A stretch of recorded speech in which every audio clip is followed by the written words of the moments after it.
నమస్కారం. Hello. Welcome to cinephile India. ఇప్పుడే 'gangs of Godavari' చూసొస్తున్నాను. విశ్వక్ సేన్, అంజలి, నేహా శెట్టి మెయిన్ క్యారెక్టర్స్‌లో యాక్ట్ చేశారు. విశ్వక్ సేన్ రత్న క్యారెక్టర్‌లో. చిన్నప్పటి నుంచి గొప్పోడైపోదాము, మనుషులను నమ్మను, మనుషులని నేను ఎదగడం కోసమే వాడుకుంటాను అనే ఒక మైండ్ సెట్‌లో ఉండే ఒక యూత్ ఎట్లాంటి లైఫ్‌లో ఎట్లాంటి స్టెప్స్ తీసుకుంటాడు, ఏ ఏ సిచ్యువేషన్స్ ఎదురవుతాయి అనేది, తను లాస్ట్‌కి మారతాడా, మారడా ఏంటి అనేది స్టోరీ అనమాట. ఇది probably the most generic story. మనము 30 ఇయర్స్ బ్యాక్ నుంచి చూస్తున్నాం ఇట్లాంటి స్టోరీలు. ఒక హై అంబిషన్ ఉన్న వ్యక్తి లైఫ్లో ఈ పొలిటికల్ ల్యాడర్లో ఎంత ఫాస్ట్గా ఎదుగుతాడు. మధ్య మధ్యలో ఆబ్వియస్లీ అందరికీ అతనికి ఎనిమీస్ క్రియేట్ చేసుకుంటూ పోతాడు. సో ఇట్లా చాలా జెనరిక్ స్టోరీ. స్టోరీలో పెద్ద స్పెషల్ ఏం లేదు, కానీ ఈ సినిమాని వర్క్ చేసిండొచ్చు. ఎందుకంటే స్క్రీన్ ప్లే స్ట్రాంగ్గా రాసుకుంటే ఎట్లాంటి స్టోరీనైనా కాస్త కన్విన్సింగ్గా తీయచ్చు. కానీ ప్రాబ్లం ఏంటంటే writer director Krishna Chaitanya screen play డిపార్ట్మెంట్లో కూడా చాలా ఘోరంగా ఫెయిల్ అయ్యారు. ఎందుకంటే ఎక్కడ కూడా మనకి ఏ క్యారెక్టర్తో కూడా ఎక్కడ కూడా కొంచెం కూడా ఎమోషనల్ కనెక్ట్ ఉండదు. యాక్చువల్లీ ఫస్ట్ హాఫ్ అయిన టైంలో నేను యాక్చువల్లీ ఈ మూవీకి బెనిఫిట్ ఆఫ్ డౌట్ ఇచ్చి సెకండ్ హాఫ్లో బెటర్గా ఉంటుందేమో ప్రాబబ్లీ డెఫినెట్లీ అనుకొని చూశాను. కానీ ఫస్ట్ హాఫ్లో ఎలా అంటే కొండ మీదికి వెళ్ళిపోయింది, సెకండ్ హాఫ్లో కొండ మించి దూకి చచ్చిపోయింది సినిమా. అంత డ్రాస్టిక్ చేంజ్ ఫస్ట్ హాఫ్కి సెకండ్ హాఫ్కి. విశ్వక్ సేన్ కూడా ఫస్ట్ హాఫ్లో చాలా బాగా యాక్ట్ చేశాడు యాక్చువల్లీ. ఇన్ఫ్యాక్ట్ నా వైఫ్కి మెసేజ్ చేశానమాట, probably Vishwak Sen's best performance ఇప్పటిదాకా. ఎందుకంటే ఆ క్యారెక్టర్లో, ఆ మాస్ క్యారెక్టర్లో ఎవరిని కేర్ చేయను, అది న్యాచురల్గా అనిపించింది. చాలా ఈజీగా ఫిట్ అయిపోయాడు ఆ క్యారెక్టర్లో. ఆ గోదావరి యాస కానీ కొంచెం బాగానే ఫిట్ అయిపోయింది. ఎందుకంటే అది కష్టం, తెలంగాణ యాక్సెంట్ నుంచి అన్ని సినిమాల్లో గోదావరి యాక్సెంట్ చేయడం కష్టం. అదని బాగానే అనిపించింది. కానీ సెకండ్ హాఫ్ వచ్చేసరికి ఏమైందో మరి, అది వేరే వేరే టైమ్స్లో తీసారో సినిమా మరి నాకు తెలియదు, కానీ యాజ్ యూజువల్ యాక్ట్ అనిపించింది. అండ్ తర్వాత ఇందులో హీరోయిన్స్ నేహా శెట్టి, అంజలి, వీళ్ళ రోల్ ఏంటంటే, ఇప్పుడు నా వెనకాల ఫ్లవర్ పాట్స్ ఉన్నాయి 2-3.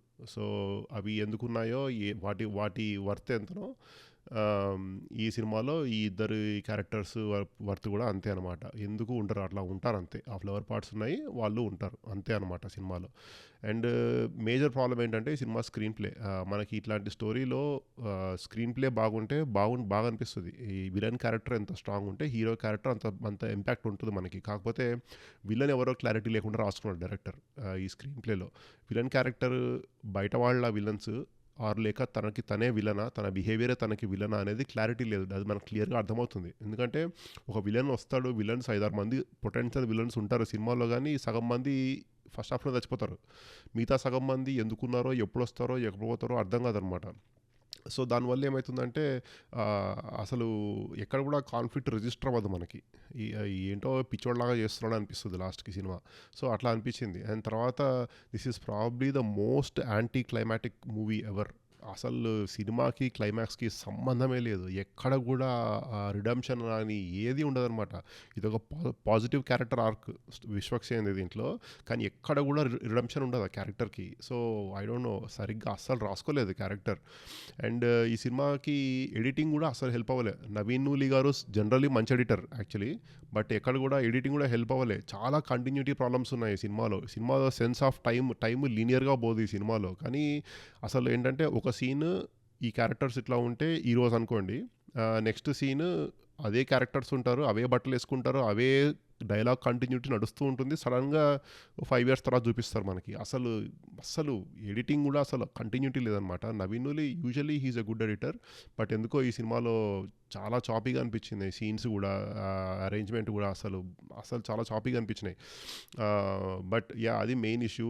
బ్యాక్గ్రౌండ్ మ్యూజిక్ వస్తే యువన్ శంకర్ రాజా చాలా రోజుల తర్వాత డైరెక్ట్ తెలుగు సినిమా తీస్తున్నారు. పాటలు టోటలీ ఫర్గెట్ఫుల్, ఎక్కడ కూడా రిజిస్టర్ అవ్వలేదు పాటలు. బ్యాక్గ్రౌండ్ మ్యూజిక్ అంతా బాగా అనిపించింది యాక్చువల్లీ, చాలా బాగా అనిపించింది. కాకపోతే లాస్ట్ క్లైమాక్స్లో బ్యాక్గ్రౌండ్ ఒక హై ఫ్రీక్వెన్సీలో ఫ్లూట్ వదులుతాడు. అది ఆ కరెక్ట్ ఫ్రీక్వెన్సీ ఎట్లా ఉంటుందంటే అసలు కడుపు తిప్పింది యాక్చువల్లీ. లిటరలీ మనకి యాక్చువల్లీ అవుతుంది బయాలజికల్లీ, ఒక సర్టన్ ఫ్రీక్వెన్సీస్ కడుపు తిప్పుతాయి. అట్లా అనిపించింది. చాలా బ్యాడ్ చాయిస్ ఆఫ్ మ్యూజిక్ ఆ క్లైమాక్స్లో మాత్రము. So overall totally disappointed movie. Only thing చెప్పుకోదగ్గ ఏంటంటే 2 విషయాలు. ఒకటేంటంటే విశ్వక్ సేన్ ఫస్ట్ హాఫ్లో action and background music until climax అంతే. ఆ రెండింటి కోసము 2 అవర్స్ ఓపిక ఉండి చూస్తా అనుకుంటే చూడొచ్చు, లేదంటే మీ ఇష్టం. ఓవరాల్ నాకైతే నచ్చలేదు సినిమా. అసలు ఎక్కడ ఇంపాక్ట్ లేదు స్టోరీలో. క్యారెక్టర్స్లో ఇంపాక్ట్ లేదు. అసలు టోటలీ వాడు ఎవడో అందరిని చంపుతున్నారు, వాళ్ళ వైఫ్ చచ్చిపోద్ది, అయితే నాకేంటి అనే ఫీలింగ్ వస్తుంది అనమాట లాస్ట్కి. సో ఎప్పుడైతే ఆ ఫీలింగ్ వచ్చిందో ఇంకా సినిమా పోయినట్టే. సో అదండి ఈ review gangs of Godavari. And రాత్రి బజే వాయువేగం సినిమాకి వెళ్తున్నాను, అండ్ కాసేపట్లో ఆ రివ్యూ కూడా పోస్ట్ చేస్తాను. చూస్తూనే ఉండే సినీఫైల్ ఇండియా. అంతవరకు టేక్ కేర్.